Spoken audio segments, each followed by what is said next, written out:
kembali di Apa Kabar Indonesia Malam. Sekarang saya ke Bang Saur. Bang Saur, saya memang agak hati-hati sebenarnya. Saya mencoba untuk netral mengingat kasus ini. Kalaulah memang ada pelecehan seksual, perempuan menjadi korban. Jadi mengedepankan kepada korban itu penting. Tapi hingga 3 pekan ini kita juga agak ragu-ragu. Ini dugaan pelecehan seksual ada tidak? Karena saksi pun tidak mengatakan melihat. Kalau dia mengatakan bahwa dia punya keterangan ahli psikologi, kata Mas Aristo juga tidak terlalu kuat juga. Bagaimana? Tidak absolut. Tidak Makanya absolut. tadi kan saya menambahkan saja dari tadinya kan mereka ini andalan mereka ini kan Susi sama Kuat Maruf yang mereka kemudian janji-janjikan. Ternyata tadi Aristo fakta di persidangan tidak betul, di bawah pengakuannya sudah terbantahkan. Hakimnya Tambahannya pun ilfil, Bang. Ya? Hakimnya pun ilfil. Iya, tambahannya sebenarnya mengapa tidak dilapor? Sebenarnya mereka ini di waktu di Duren 3 itu melapor, bahkan melibatkan semua lembaga kan supaya laporan itu benar. Jadi nggak perlu lagi kita ajari kalau kejadian di Magelang itu kenapa nggak dilapor? Mereka melapor bahkan melibatkan semua lembaga dan termasuk kawan-kawan polisi yang baik kemarin jadi korban gitu loh. Kenapa susah-susah? Yang kedua tambahannya Mbak Caca, setelah mereka kejadian dibilang tuh mereka belanja ke mall, jalan-jalan, dan puncaknya pada tanggal 7 subuh waktu anniversary. Si Yosua itu masih disuapi korban pelecehan seksual. Padahal teori pelecehan seksual Mbak Caca, trauma yang paling besar melampaui trauma seorang teroris adalah pelecehan seksual. Betul.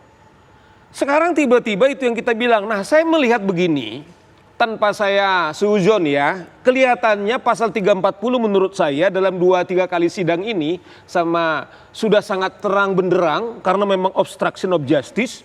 Banyak saksi-saksi soal perencanaan tersebut Mbak Caca, kayaknya tidak susah lagi. Satu-satunya harapan mereka ini adalah pelecehan seksual. Makanya saya lihat dalam teori silat ini namanya jurus mabok. Nah, jadi maboknya ini pokoknya pelecehan seksual, pelecehan seksual. Nah, yang saya sangat prihatin adalah ini dinarasikan oleh lawyernya dan terus lawyernya. Nah, saya malah kebalik. Kalau harapannya adalah untuk meringankan kliennya terdakwa ini dengan cara-cara seperti ini Mbak Caca, sesungguhnya ini menenggelamkan, menjerumuskan daripada si terdakwa ini sudah sah dia 340. Nah, oleh karena itu kita bilang terserah. Cuman saya paham gitu loh ya. Saudara Febri ini kan yang banyak menarasikan Aristo, kan saya bareng sama dia. Baik. Dia kan dulu juru bicara. Jangan-jangan ini kliennya pertama, terus kasus pidana, sehingga ini soal jam terbang. Tetapi sebenarnya menarik gini loh Mbak Caca. Kalau perencanaan itu menurut saya menarik kan gini loh. Kuat Maruf kan bilang tiba-tiba sama Susi, lihat itu ibu di atas. Kita tidak tahu apa yang terjadi gitu loh. Nah, kenapa ini tidak dikembangkan berkaitan dugaan pembunuhan kepada Yosua yang sebelumnya itu, kemudian juga pernah dia diancam. Nah, inilah menurut saya agak terbatas memang penyidikan. Kelihatannya fakta ini tidak terlalu banyak dielaborasi. Saya malah melihat kalau kita lihat Kuat Maruf memegang pisau, kelihatannya perencanaan pembunuhan itu sudah mulai dari Jakarta. Cuman problemnya ini tidak dielaborasi sehingga satu-satunya kuasa hukum atau tim mereka itu kemudian hanya satu-satunya berharap bahwa si korban yang dibunuh ini adalah orang yang tidak becus atau adalah orang diduga pelecehan seksual. Harapan mereka kemudian terbantukan. Kalau menurut saya kebalik. Ya Mbak Caca. Sekarang saya ke Mas Febri lagi nih, Mas Mansur Febrian. Mas, kalaulah memang Susi dan Hua tidak melihat, ini juga bukan keterangan langsung, tapi nanti di persidangan berikutnya dihadirkan saksi ahli yang memang mungkin menguatkan, menegaskan bahwa ada dugaan pelecehan seksual. Bahkan juga kalau Putri tetap bersikukuh bahwa ada pelecehan seksual, ini bagaimana dari kuasa hukum? Ya, baik, tentunya kami juga akan menilai nanti keterangan ahli ini harus berhubungan dengan alat bukti lainnya. Jangan hanya berdasarkan opini ataupun keterangan terdakwa. Karena kita ketahui terdakwa ini berhak untuk mengingkari suatu hal yang disampaikan. Itu dilindungi oleh undang-undang dan kita juga harus menghormati hal tersebut sebagai interpretasi daripada undang-undang HAM itu sendiri. Jadi karena sudah banyak sekali terbantahkan dugaan pelecehan seksual tersebut, kemudian sekarang dialihkan ke victim profiling yang mengarah ke criminal profiling, maka kami juga berharap bahwa para terdakwa ini juga disadurkan terkait criminal profiling. Jangan-jangan mereka menyampaikan kesaksiannya bukan karena dalam kesadaran, dalam pengaruh hal-hal yang lain. Coba di tes mungkin rambut, darah atau apapun, jangan-jangan positif narkoba lagi. Ini kan diduga. Jadi kita juga mohon ketika mereka menyampaikan sesuatu hal ini, jadi harus objektif. Jangan anak daripada klien kami yang sudah tidak bisa membela dirinya, sudah meninggal, terus-terusan difitnah dengan hal-hal yang sampai hari ini para saksi pun masih berbenturan. Tidak ada ketingguis, tidak ada kesinambungan antara saksi yang lainnya yang menyatakan bahwa dugaan tersebut gitu loh. Jadi kita jangan mengacak-acak hukum acara kita harus patuh ke hukum acara kita sadurkan berdasarkan alat bukti, dan pengacaranya pun jangan malah mengacak-acak kliennya, nasihati supaya bertobat, supaya jujur. Jangan justru malah diajar-ajari yang menurut hemat kami malah membuat semakin hakim mungkin nanti jadi ilfil ya, malah memberatkan nantinya. Gitu Mas Zaza. Oke, mungkin sekarang saya ke Mas Aristo. Mas Aristo, kalau tadi bahwa keterangan dari saksi ahli atau mungkin juga ahli tadi dikatakan tidak kuat, tapi nanti kan saksi ahli ini kan dihadirkan di pengadilan. Kalau memang mereka juga mengatakan bahwa secara psikologis klinis bahwa memang yang menjadi korban pelecehan seksual, ini kuat tidak sih keterangan ini?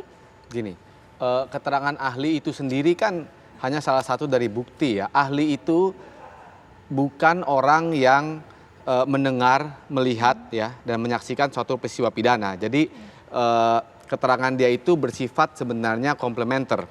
Itu. Nah, yang saya mau katakan begini, kalau penasehat hukum PC mau meyakinkan hakim ya bahwa betul pelecehan itu telah terjadi, sekarang saya pikir bebannya itu berat.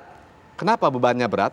Karena tadi ya dari fakta-fakta, dari bukti-bukti tadi senjatanya si Kuat Maruf Susi mengatakan tidak tahu, hanya circumstantial. Kemudian juga tadi seperti Bang Saur bilang dia sudah laporkan. Kalau memang betul terjadi, kenapa harus ada tipu-tipu obstruction of justice untuk menutupi itu? Kalau memang benar peristiwa itu terjadi. Nah inilah fakta-fakta yang akan memberatkan ya, yang menjadi handicap, yang menjadi beban bagi pengacaranya PC untuk memutarbalikkan ini. Nah, kira-kira bukti seperti apa yang bisa memutarbalikkan itu? Itu kan pertanyaannya. Kan? Pertanyaan Caca kan, apakah bukti ahli itu cukup? Bukti ahli itu tentunya tidak cukup karena itu kan hanya satu pieces dan dia tidak langsung. Kalau mudahnya bukti apa yang bisa menjadi kartu truf? Misalnya punya bukti yang betul-betul menggambarkan kayak ternyata di kamarnya ada CCTV. Misalnya. Ternyata ada yang buktinya telak karena dia sudah datang, pengacaranya PC ini sudah datang dengan handicap, sudah datang dengan beban. Karena bukti-bukti, fakta-fakta selama ini tidak mendukung argumentasi dia. Dan ditambah lagi, hakimnya pun sudah ilfil terhadap saksi dia. Dan ilfilnya itu bukan hanya dari dalam hati, ditunjukkan berkali-kali. Mas Febri, bagaimana jika bahwa kuasa hukum dari Sambo dan juga Putri punya bukti kartu truf seperti yang kita khawatirkan? Ini bagaimana?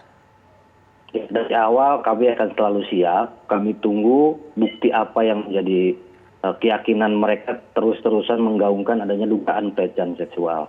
Yang menjadi fakta adalah Joshua sudah meninggal, Joshua sudah tidak ada, namun sampai hari ini almarhum masih difitnah dengan tidak adanya bukti yang jelas, tidak ada bukti yang real disadurkan di persidangan. Jadi kami berharap siapapun yang bersaksi bohong dan jaksa dan majelis hakim tegas supaya mereka juga tersangka. Karena kita juga di sini ada pasal 556. Begitu. Kalau Bang Saur gimana? Jadi begini, nanti di proses persidangan pidana Mbak Caca, apa yang dibilang oleh Dr. Aristo, kalau itu salah satu yang mereka nanti akan ajukan, katakanlah menjadi saksi adechart, jangan salah. Jaksa juga akan menghadirkan saksi ahli yang berkaitan juga soal psikologi. Jadi jangan salah.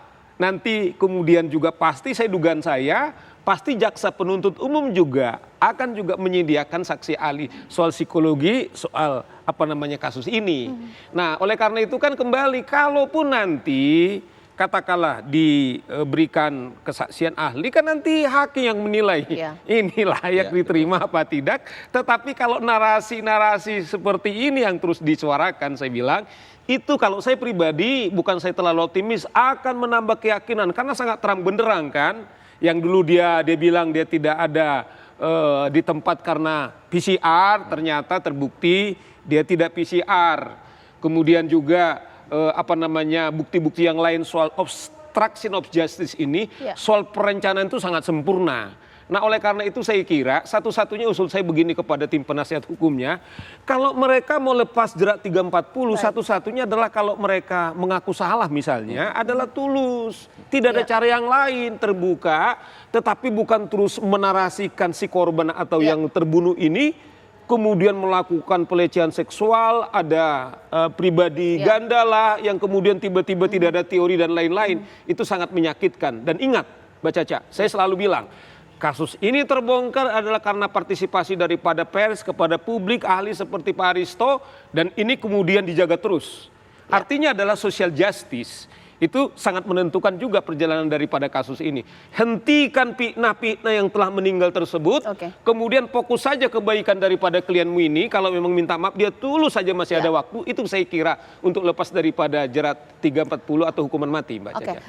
Sesaat lagi nanti saya akan tanya kepada Mas Aristo, jikalau memang di akhir persidangan dugaan pelecehan seksual sama sekali tidak terbukti, apa implikasinya untuk Sambo dan juga Putri Chandrawati?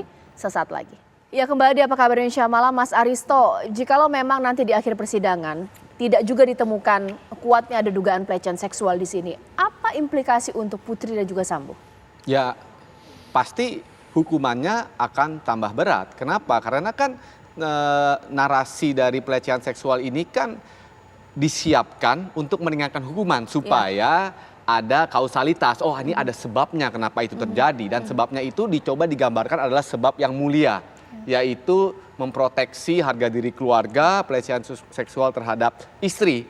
Ya, artinya dengan begitu seolah-olah ingin mengatakan bahwa ini Sambo ini bukan orang yang jahat-jahat banget karena dia memproteksi keluarganya, atas nama keluarganya. Makanya kan dibangun juga narasi, Joshua ini kemarin pertanyaan penasihat hukumnya kan, Joshua ini orang yang nggak bener lah gitu dalam tanda petik kan dari pertanyaan-pertanyaan itu. Nah ini kan satu rangkaian untuk meringankan hukumannya. Nah kalau misalnya itu nggak terbukti, maka hukumannya akan bertambah berat. Kenapa? Sudah membunuh, jadi lengkaplah pembunuhan berencana itu. Ya, sudah motifnya dikarang-karang, dilakukan, kemudian ditutup-tutupi dengan kekuasaannya. Tapi yang menarik begini Mbak Caca, kalau motifnya ini tidak terbukti, ya kalau menurut saya motif dalam hal ini penting. Kenapa? Karena ini kejahatannya bukan main-main. Ancaman hukumannya itu 20 tahun sampai hukuman mati. Nah, motif itu penting untuk mengukur sebenarnya seberapa jahat sih terdakwa-terdakwa ini. Ya, apa sih yang membuat dia merasa di atas hukum, merasa bisa mempermainkan hukum? Kan itu pertanyaannya. Ya, jadi motif itu buat saya sangat penting karena hakim kan dihadapkan kepada pilihan 20 tahun dimatikan nih orang dan bebas ya, mungkin masih ada tetap bebas seumur hidup ya, 20 tahun seumur hidup atau dimatikan kan gitu kira-kira kasarnya. Nah ini kan pilihan-pilihan, kalau kita jadi hakim ini kan pilihan-pilihan yang sangat sulit ya. Nah bagaimana kita menentukan itu? Kita harus tahu kadar jahatnya orang ini itu seperti apa. Nah bagaimana cara mengetahuinya? Motifnya mestinya. Nah betul tadi kata Bang Saur, kalau memang pelecehan seksual itu sudah sulit dibuktikan bahwa itu handicap, maka jalan yang paling terbaik supaya hakim melihat bahwa orang ini masih ada harapan ya ke depannya adalah ya meminta maaf sebenarnya. Kecuali sekali lagi dia punya kartu truf, ini pelecehan seksual ada. Sekarang saya ke Mas Mansur Febri ya. Mas Febri, kalaulah ada permintaan maaf dari Putri dan juga Sambo atau mungkin mengklarifikasi bahwa dugaan pelecehan seksual tidak ada, keluarga kira-kira memaafkan nggak ya? Permintaan maaf kan sudah pernah ada, namun tidak tahu itu tulus atau tidak.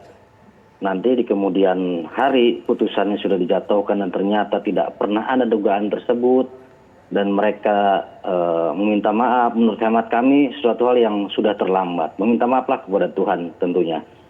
Nah, ketika itu tidak terbukti, tentunya itu akan menjadi suatu hal yang memberatkan mereka. Sudah tidak ada lagi alasan pemaaf, alasan pembenar, dan tentunya secara sosial justice, masyarakat juga menunggu sebuah keadilan yang seolah-olah hukum kita ini dipermainkan oleh seorang petinggi ya di negara ini. Oleh karena itu, saran dari kami adalah seluruh penasihat hukumnya juga harus meminta maaf kepada keluarga dan kepada seluruh masyarakat Indonesia dan harus gentle. Seperti Bang Patra MZen yang ketika tahu dia diprank, ketika tahu dia dibohongi, dia langsung mundur cabut kuasa dan dia meminta maaf. Itulah seorang lawyer yang berdedikasi tinggi untuk menegakkan sebuah hukum. Oke, iya. Sekarang saya ke Bang Saur. Kira-kira apa harapannya? Harus pakai jurus apa lagi nih jaksa mengingat Senin Selasa masih ada sidang pemeriksaan saksi untuk Kuat dan Putri juga Sambo? Saya berkepentingan juga karena saya lah melaporkan Sambo dalam kode etik dan dasar itulah laporan kami dia dipecat. Oleh karena itu saya kira semua yang terlibat apakah penasihat hukum, apakah jaksa, kemudian juga hakim, kita minta betul supaya kita betul-betul proses kemudian dipidana 340 atau 338. Tetapi maksud saya adalah bahwa kita manusia beradab, orang yang sudah mati bahwa dakwaannya ini bukan pelecehan seksual, mohon ini di stop. Terlebih sahabat saya penasihat hukum, karena saya lama, saya buktikan ya kepada Febri, saya berapa puluh tahun saya bela dia, sebagai seorang aktivis anti korupsi, menteri, gubernur beberapa, kemudian DPR kepala daerah itu datang ke kantor kami. Tapi karena saya komitmen untuk tidak menangani korupsi bersama dengan dia, terus terang, jangan sampai maju tak gentar membela kemudian yang bayar, silakan. Tetapi jangan juga buat narasi-narasi yang juga melawan peradaban hukum kita. Akibatnya apa? Kasus ini kemudian menurut saya semakin semakin rumit. Saya pernah Mbak Caca sebagai seorang penasihat hukum pernah anggota DPR yang paling vokal zaman Orde Baru. Baik. Jadi waktu dia datang, saya bilang begini Mbak Caca, dia punya utang bayar apa enggak? Saya bilang kalau bayar kamu harus bayar, jangan dipakai profesi kami ini menutupi utang-utangmu. Itu yang saya bilang sama Febri, jangan dipakai profesimu ini untuk menutupi kegelapan Sambo dan Putri. Terima kasih Bang Saur, terima kasih Mas Aristo, Mas Mansur Febrian, terima kasih. Kita tunggulah nanti sidang bagaimana akan digelar Senin dan juga Selasa.